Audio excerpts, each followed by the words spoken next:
There was a time in my life where I thought that I was a lone wolf kind of person.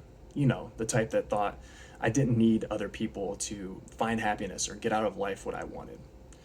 And sure, I had people that I considered friends, but there always seemed to be this distance between us where we didn't fully understand each other.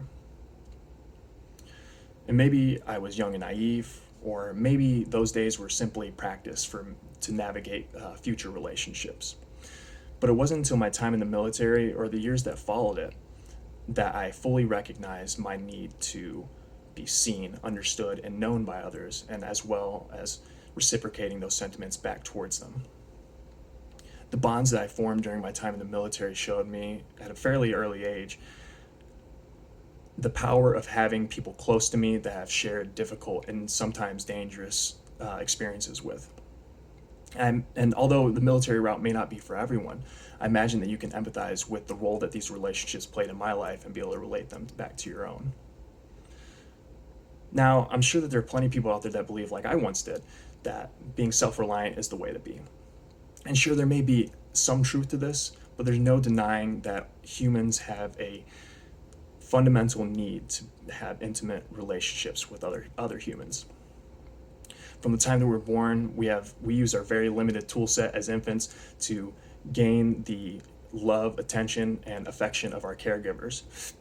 And while those may be there for the sake of meeting our survival needs, eventually as we grow more independent from our caregivers, that attachment, a healthy attachment, is still necessary.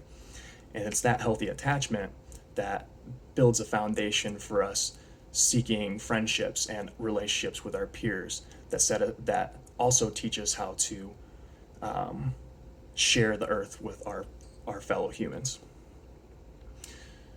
And by learning how to navigate relationships early in life, we set ourselves up to experience all the nuances involved in the different types of intimate relationships that are out there. Family, friends, and romantic partners are just a few examples of the way of people that can fulfill this intimacy that we need in our lives, and they do so for different reasons. Family is with you all your life if you're lucky. Friendships and romantic relationships can take time to cultivate meaningful and deep connections. But when shared experience, especially life threatening ones, are involved, the resulting bonds can be incredibly strong and lifelong.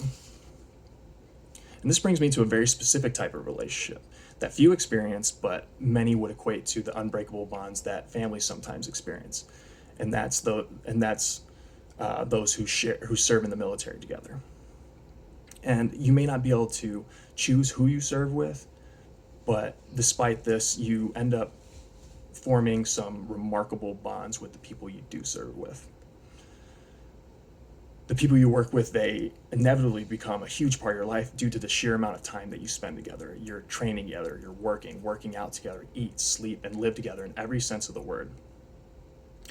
And through this amount of exposure to them, you naturally talk to each other and get to know and understand each other better.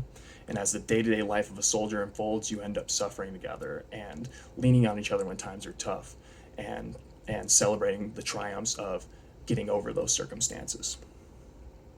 And this sentiment is especially amplified whenever you're at war, during wartime, when the stakes are at their absolute highest and you're all working together to achieve a common goal of mission success and getting everyone home safely. And during my time in the Army, I was fortunate enough to experience all these things with people who would become some of the best and most loyal friends I could ever ask for. They met me when I was 19 and going through the biggest change I experienced in my life up to that point. I was nervous, uncertain, and still figuring out who I was. And despite our backgrounds and differences, we accepted each other unconditionally due to our shared experiences with each other. They were with me as I grew from that 19-year-old kid into a 22-year-old veteran. They were still with me during the difficult years that followed my transition from the military to civilian life, and they're still with me now as I'm figuring out my place in the world.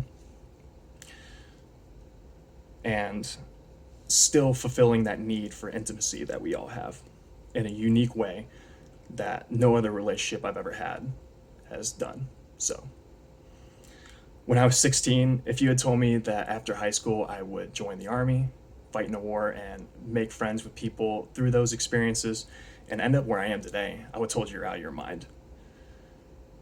But as I look back at those events that led me to where I am now, with the people I currently surround myself with, I don't regret a thing. Not everyone needs to follow the same path I did to fulfill their need for intimacy.